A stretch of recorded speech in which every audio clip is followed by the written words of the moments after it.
चला आज आपण बघून घेऊया 3 BHK. लोकेशन आहे मोशी सेंटर, पुणे नाशिक हायवेपासून एकदम जवळ असलेला हा 3 BHK.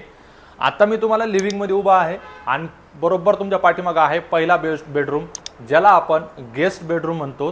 त्याला तुम्हाला टॉयलेट बाथरूम वगैरे अटॅच भेटेल. त्यानंतर तुम्हाला डायनिंगचा स्पेस सेपरेट आहे आणि लिव्हिंगला अटॅच तुम्हाला भेटते एकदम जबरदस्त बाल्कनी. इकडच्या साईडला समोर बघता तुम्ही तर डायरेक्टली देव आळंदी रोड आहे, जो की 100 फुटी रोड आहे. समोर काही होणार नाही. किचनचा प्लॅटफॉर्म राहिले तुमचे 2 बेडरूम. हा बेडरूम आहे आणि तुमचा 3rd बेडरूम येतो हा वाला, ज्याला अटॅच आहे बाल्कनी आणि अटॅच आहे तुम्हाला इकडे वॉशरूम दिले. टोटल कार्पेट एरिया आहे 975 आणि टोटल पॅकेज जातेचं 75चं.